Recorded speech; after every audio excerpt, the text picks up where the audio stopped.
Ayos,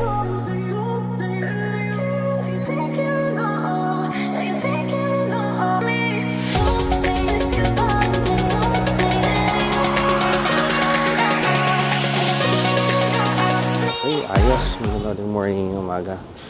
Ako ulit yun ako na dito sa baba. Tapos nag-iikot-ikot na lang ako dito sa may namin. Dito sa likod ng hotel. Sorry, dito sa likod ng hotel merong may shrine sa likod. Ayun. Tapos malamig. Ang temperature ngayong umaga is ulit 14 degrees ulit. Tapos maaga kami nagising for anong reasons. Pero late kami nakatulog. Around yata kami nakatulog yung mga 12:30 na. Tapos kagabi naghanap pa kasi ako ng yatay na ramen. Pero sabi sa mga nakausap namin dito, medyo mahirap ka maghanap ng yatay ramen dito sa sa Tokyo. Pati yung Oden. Hirap. Usually sa mga sa mga train station. Pero, tapos bandang gabi. Hindi naman kami naabot ng ganung kagabi sa train station. Kasi kagabi, lang kami, nag-taxi na lang kami kasi sobrang pagod na maglakad-lakad nun. Okay. So dito, the usual. Grabe pala dito paggabi, no? Paggabi, sobrang daming mga tao. Tapos yung may mga hookers. Madami sila dito. Tapos, ayun. Nagayaya ng kung ano naman. Kaya best talaga na na dito ka sa may bandang open na road. Tapos may kasama ka, especially pag may babaeng kasama. Kahapon pala sobrang layo ng nilakad namin. May Shibuya kami, tapos yung pumunta pa sa may Apple Store, tumingin lang kami ng mga anik-anik doon. Sobrang sakit talaga ng paa. Metatarsalgia talaga. So metatarsalgia, yung pag narinig yung word na rheum-fact, no? Metatarsals, yun? Yun sa mga buto sa paa, no? Tapos pag dinugtungan mo yun ng algia, ibig sabihin pain. Kaya metatarsalgia. Sobrang sakit talaga. Tapos pati yung heel. So, ginawa namin, rest lang naman. Tapos bumili kami ng shoes. Yung story pala doon. Di dapat meron kaming formal outfit ngayon. Kaso, yung problem, nalimutan namin ni Crystal magdala ng formal na shoes. Kaya napabili kami ng shoes. Yan, bumili na ako ng leather shoes ngayon. Okay. Galing, no? Sa lahat ng malilimutan talaga sapatos. Pero kompleto ako, bata, etc. Tapos, bumili na din kami ng yung sapin sa sakong. Kasi hindi, mahabang lakaran, naka-leather shoes ka, ang sakit-sakit na naman. Okay. So, ang tahimik dito ngayon. Yan. At hindi na natin gabi. Sa Lawson kami bumibili ng food kapag medyo, medyo tamad na. Okay. Yun. Buti nga yung mga kasama namin hindi nagkakaroon ng hindi pa sumasakit yung tuhod. So, another thing. Rheum-fact, no? Kapag meron kang knee pain, hindi lahat ng pain na perceive sa knee area ay knee joint. Minsan, yung mga attachment nung muscle dun sa may mismong buto. Tapos, meron din namang klase mga knee pain naman, yung pagka sa osteoarthritis, sa matatanda yun, no? Yung matagal silang nakaupo, biglang pagtayo, parang sakit. Tapos after a few seconds, sumuluwag na siya. Yung tawag namin doon, gelling phenomenon. Another rheum factor yun. Okay? So, ayan. Saan ba tayo? Ba't ako nandito stay sa parking? Kaninang umaga paggising ko, sobrang flooded yung yung messages dun sa sa FB page ng clinic. At hindi yata nila nabasa yung announcement na wala akong clinic this week hanggang next week. So, diba next week babalik naman sila sa follow-up nila. Kaya, yun talaga. Napansin din namin, syempre, diba, pagka yung patient mo merong problem na rheumatic, mga connective tissue disease, Yan, maging follow-up mo talaga yan sila. Tapos ang fulfilling about rheumatology practice is nararamdaman talaga ng patient yung relief. Tapos life-changing. For example, yung isang patient na ni-refer sa akin, suffering from bad osteoarthritis ng knees. Tapos palagi na nagte-take yung pop-up ng kung ng pill. Name it, nagamit na niya. Naproxen, celecoxib, tapos toricoxib. Pero bad yung use niya. So in effect, naging effect nun sa kidney, side effect niya. So, mabuti naman kahit papaano, nagbigyan ng shots ng doon sa right knee ba? Sa left knee niya yun. Nagbigyan ng shot ng steroids. So, gumanda kahit papaano. Pero gaya ng binanggit ko doon sa patient ko, sabi ko, of course, kailangan ko ma-refer sa ortho. Kasi, very bad yung knee joint. May mga ganun, nararamdaman nila. For example, yung mga patients din namin na may frozen shoulder or yung adhesive capsulitis ng shoulder, pagka yung general IM, nahihirapan na silang i-manage yun. Pag ni-refer sa amin sa rheumatology, nagbibigay kami ng shot ng steroids sa shoulders. Tapos immediate relief. Meron din nga, actually, yung this week pala, may mga injections ako for Decor-Veins. Pero, nasabihan ko naman sila na next week sila bumalik. So, sulat dito.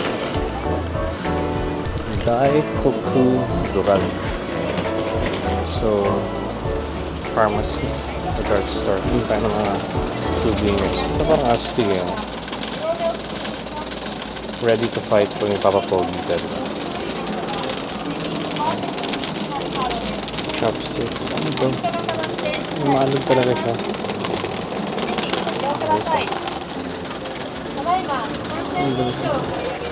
Payong.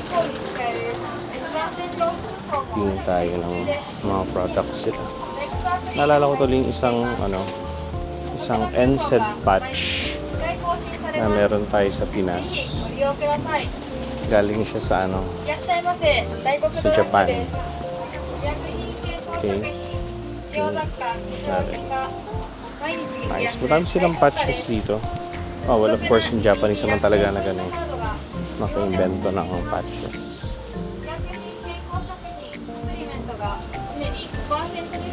Hanapin. Okay.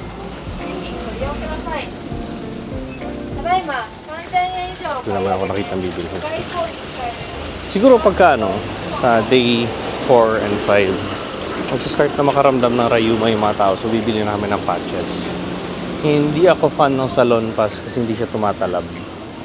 Ano lang siya, menthol lang siya. Gusto ko talaga may NSAID.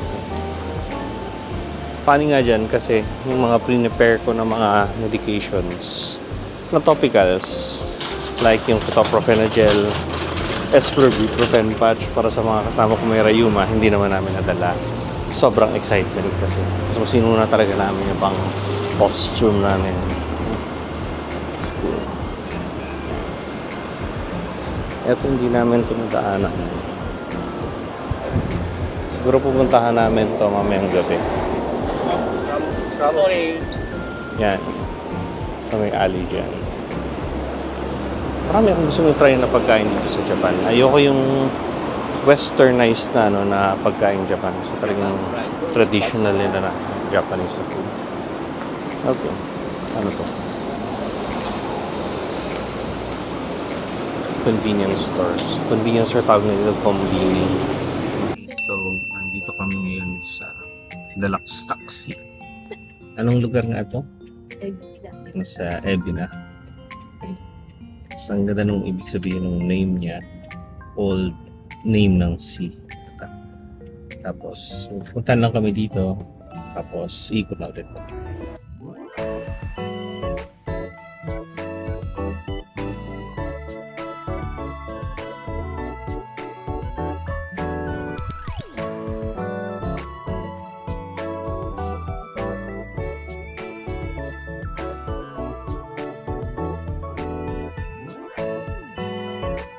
So, dito kami ngayon sa may Ebinas Sale. Astig na to.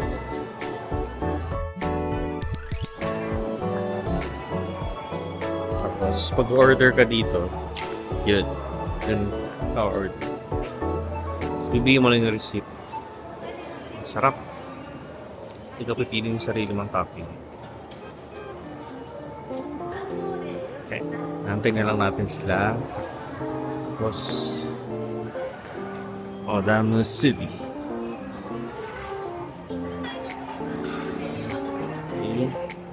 Onigiri. Nice. Okay guys, so ngayon pa lang kami kakain. It's 3:59 p.m.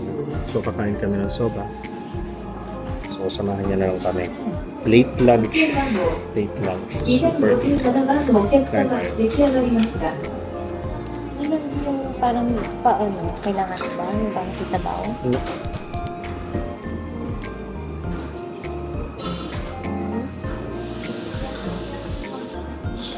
Siguro puro puro.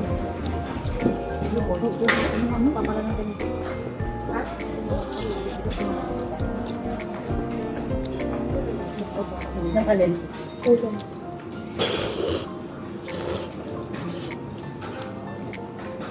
Sarap. Stop.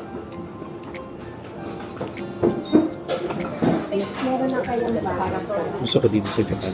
Pwedeng kumain ng maingay. 券番号256番のお客様出来上がりました。 yung kasunod natin. Ano yun? Yung mga taga-ano din?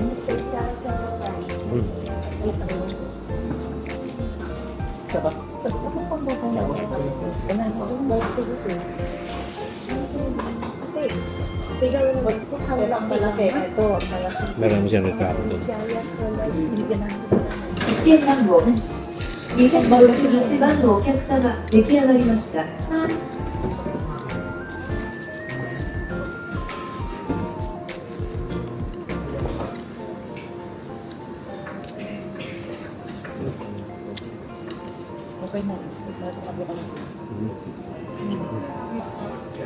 Pwede nyo kumain yung higop ng sabaw po. Ipapakita tayo ng appreciation sa ano. Chef.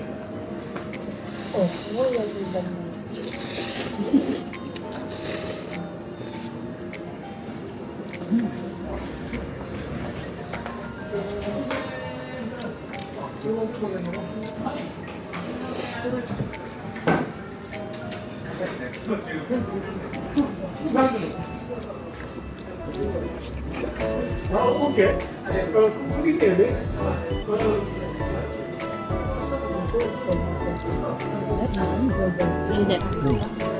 Sarap, no? Lobet tayo. Picture.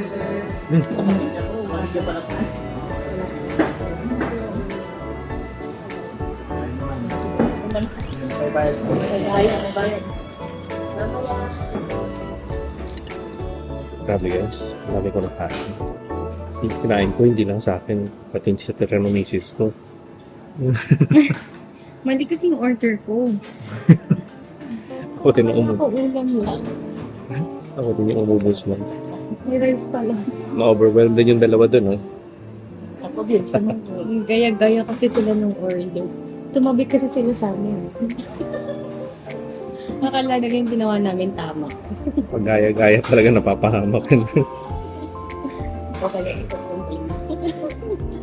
Ayan, so tapos na sila kumain, guys.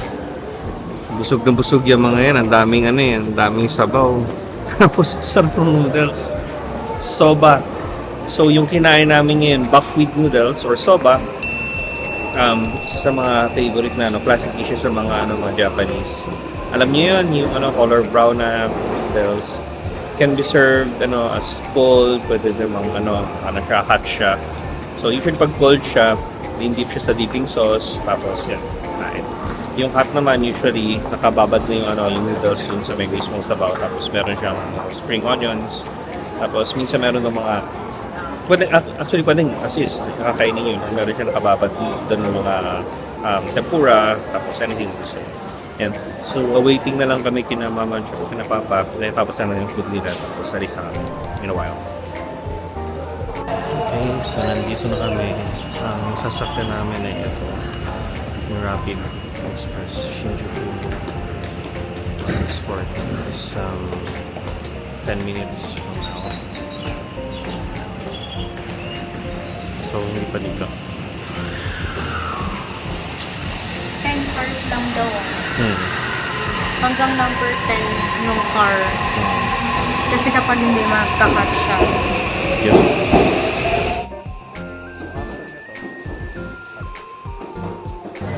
On our way home.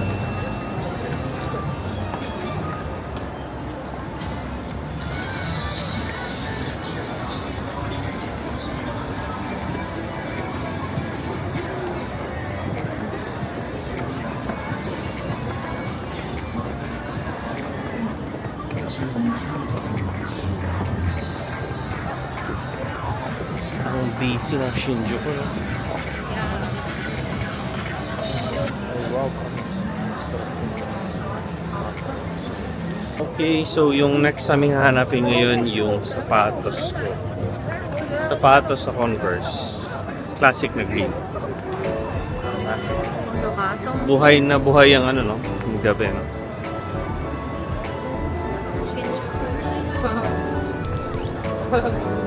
dahil siya, pwede ko natin si Uniso. Silipin ko lang siya. Okay. So, ang gagawin natin, doon muna tayo sa sapatos. Yes, let's go to the shoes. Pasok tayo sa Onitsuka, Cairo.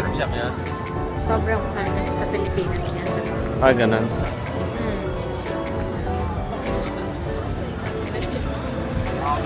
Okay, yung matawiran. Kino. Okay. So, dito na tayo. Pero pasok tayo. At least dito hindi sobrang haba yung pila na kailangan kailangan pipila ka tapos focusing. Ito di pasok lang. Mission aborted kami kasi walang available na size niya. Largest size, 8 na lang. So, saan tayo? Big camera. Big camera? Ano bang bibili natin dito? Kapag tinanong mo ang camera, bibili natin siya. Hindi pa ba okay itong DJI na to? Pero hindi siya. Pwede yung tanong natin. Teka na tanong natin.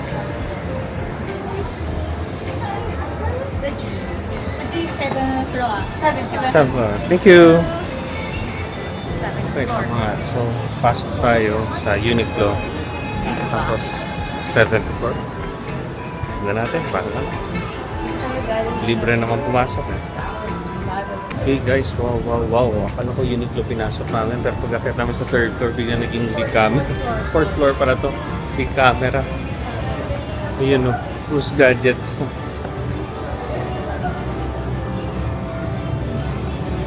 Tingin pa tayo ng dito. Bibili. How much ka itong cash na ganito? 36 36?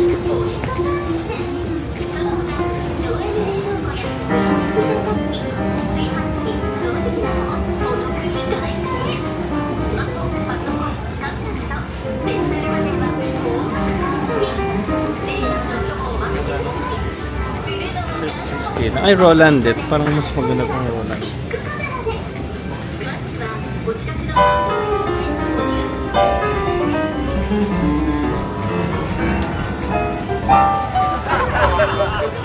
Di, ito yung nakita natin sa Pilipinas, so na maganda. Itong Yamaha. Yamaha, hindi itong Roland. Roland. Diba yan? Ah. Ito yung nakita natin. Meron kong gantong Roland oh. Itong upright ba ito?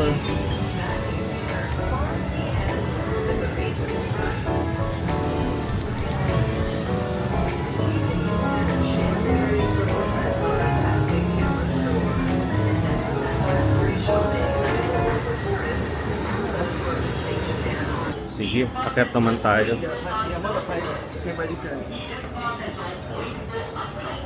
So dito, ano naman kaya meron dito? Oh, Nespresso.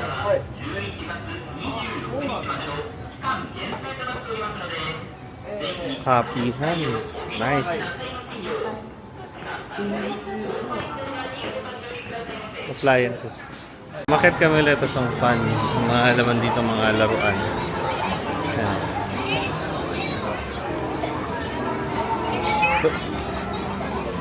Naptok. Tuturuan na niya bata kumain ng naptok. Tama naman kasi sobrang nutritious na food. So, tingin pa tayo.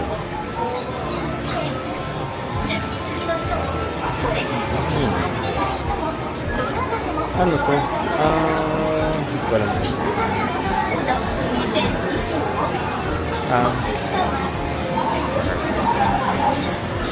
Ang totoo niyan ako, gusto kong bumili ng game console. Gusto kong bumili ng PS5. Kaso pag binili ko naman ng PS5, wala akong time maglaro. So, hindi lang ako bibili. Pero gusto ko yung laro. So, ginagawa ko na lang. Manonood na lang ako ng gameplay sa YouTube. Tapos yun. So far, Batman lang naman gusto ko talaga eh. Ever since yung Arkham Knight, Arkham Asylum, mga yun. Sinubaybayan ko talaga. Yun lang. Tapos wala na akong interest sa laro. Yun kasi yung childhood hero ko talaga si Batman. Mostly kasi detective. Diba? So parang fun tong laro to. Pero ito yata yung meron kang dito.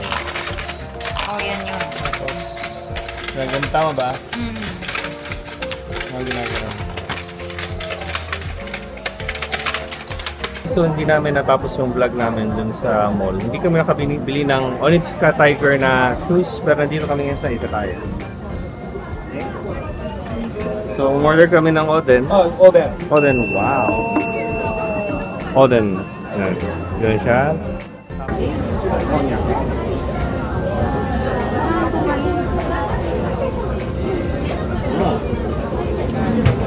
Na.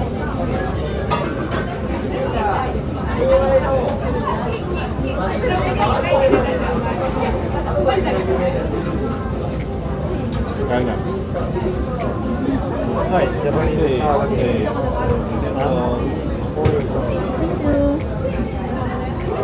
So, this is Japan. Pag nagsaserve sila sa akin, palaging overflowing. Kasi tradition nila yun. Overflowing na sake, ibig sabihin overflowing na generosity.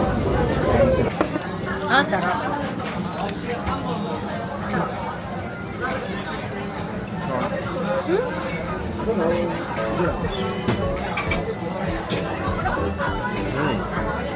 Nice.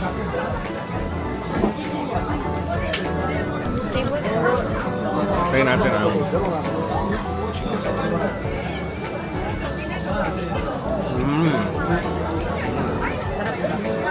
konti-konti mo lang in-order namin. Kasi gusto namin tikman yung karamihan ng mga sa menu nila dito. Dito tayo sa Daikon Radish.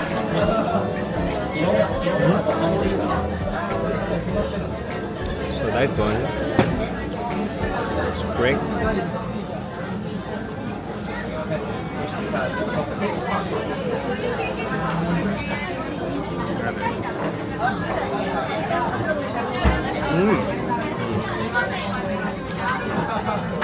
Very nice. Yung daikon, actually yung oden, dependent siya sa broth niya. Depende sa Oh. what do you mean? Yung paggagawa ng broth niya, kailangan light para hindi masyadong overpower ang ano. Sakto lang. Hindi masyadong over. Sarap.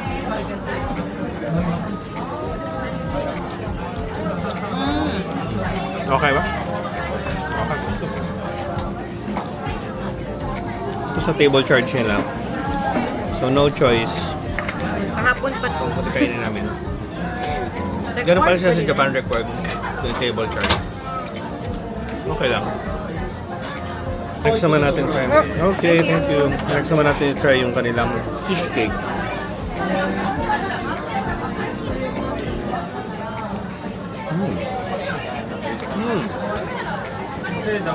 Yeah. Thank you. Ito dumating isa.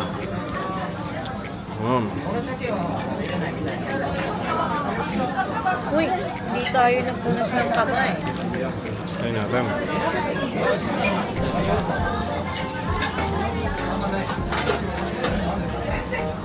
Fish heart?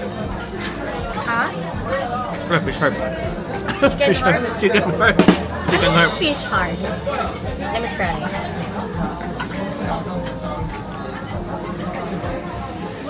Okay ba?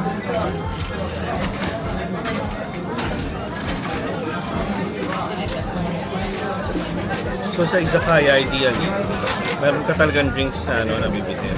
Kasi yung izakaya is a place to commune with people, to chill.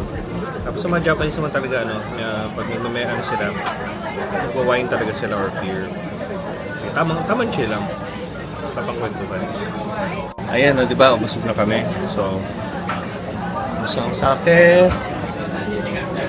Ubus sa food natin. Ayan. Kumusta ang Kumusta ang ating dining experience? Sarap. Sarap naman, ano? Maganda talaga yung izakaya, no? Kasi yung chill siya. Tapos, kahit nagkatabi ka dito sa next table, walang pansinan. Tapos, ka lang talaga? Enjoy food. Tapos yun, tamang kwentuhan lang. Inisip namin ni Cristel kung magano kami. Ano? Mag-izakaya hopping kami. Pag-isipan muna namin. Okay, Pati ng wallet namin. Pati ng wallet namin. So, see you around. Ay, grabe, busog na ako. Dito tayo. Sumata ulit. Ito naman. Kakain ba tayo ulit? Let's see. Hanggang tumaba. Ay, taba na pala. Patay tayo dyan. Tingnan natin ang... Medyo kumonti na yung tao, no? Kasi anong oras na? 8:30. That's So, 7:30 pa lang sa Pilipinas ngayon. Pero parang... Ano to? Ba't ngayon lang natin ito nadaanan? Parang isa kaya din. Ayun o, tingnan mo. Ang dun, no? Ang masarap din dun, no? Ah, yun. Ang sarap yan, no? See? Wow. Diba ang Pero nice? kung siya lokal. Oh. Ay, ang ganda ng Zaro. Parang ano ang Zaro? Okay na. Mura. At the same time, maganda naman. Oo, ano? Ito ang Uniqlo yung pinasok natin, hindi? Oo. Oo, sa likod lang, sa likod lang. Ayan. Kailangan natin magpunta sa bang. Isa pang... Actually, ang laki ng Nice. Shinjuku. Hindi pa natin nakikita talaga lahat. Malaki talaga yung Shinjuku. Hindi lang namin pa naikot. Ano, Kaso- mas malaki to kasi sa Myeongdong. Oo naman, no? Grabe. Pero yung difference kasi nga syempre sa Myeongdong, di ba may maraming mga street foods. Dito talaga restaurant, izakaya, mga ganun. Although meron din naman doon, hindi lang natin tinry. Kasi yung street foods pa lang sa Korea. So, Busog ka na. Tapos mahal. Mahal na. Mahal. Parang kung street food pa lang ganun na yung presyo. What more pa kapag sa restaurant? Oo nga. Pero okay na din. Fresh? Ano ba In din? honest sila parang hindi mo you cannot compare oranges with apples, di ba? Maganda naman talaga. May kanya-kanya talagang beauty yung yung bawat bansa. Kaya kapag tatanungin ko, Japan or Korea? Go. So, pabalikan talaga. Oh. Ayan, parang hindi natin to nadaanan. Ay, nadaanan pa natin to. Oh yes! Sarado yun. Ay, sarado na yun. Sayang. Gusto sana tingnan to. Mga glasses sila. Anyway. Bale, andito pa tayo hanggang Sunday morning. Tsaka malapit na naman ako maging glasses free. Yaba. Galing, nakadaan na din tayo dito. Sarado na yung Iska Tiger. Sobrang hot guys. So, meron naman ako isang matcha-checkan sa checklist ko. Nakita ko ng pamalit ng Converse ko na green. Original. Kasi luma na talaga yun. Yung pas yung swelas. Hindi na pwede. So, pang bahay na lang yun. Pero ito, pamalit na pang work. Tapos, kumuha din ako nito. Ito yung kasi nakita ko sa Korea. Gusto ko na to. So, kukunin ko din siya. Yeah. Same size. Tapos, we're good to go. Balik namin ni Crystal sa hotel namin. Kaso, kawawa naman siya. Hindi ko nahanap yung akin. Ako yung mga mission accomplished. Pero ikutin namin yung ano yung gusto niya. Panitska Tiger. Tapos, ano, kumusta yung white na ano? Yung ano ni? White na New Balance. New Balance, pag-isipan ko pa eh. 5:30. Kapag hindi ko nabili dito, I will buy it in Korea. Okay. Ang priority ko dito, Onitsuka. Kasi mura ang Onitsuka Tiger. Ayan. Sa ako, Converse, okay na talaga ako. Kasi sobrang comfy talaga na sapatos sa Converse. Panlakad. Pati sa work, yan talagang gamit ko. Sobrang sarap sa sapatos. Yun, so na-enjoy nyo ba yung day 3 ng Japan trip namin? Yun, fulfilling masyado yung gabi niya kasi marami kami napuntahan, kahit pagod. Tapos marami kami nakainan na masarap. Tapos, syempre nabili ko yung sapatos ko. Tapos tingnan natin kung kailan mabibili ni Crystal yung sapatos niya. Pero nevertheless, sobrang enjoy na trip, sobrang fulfilling. Tapos, samahan nyo kami sa day 4 ng vlog namin sa Tokyo, Japan. So, para mapanood nyo yun, don't forget to hit that subscribe button, okay? So, see you around. Bye!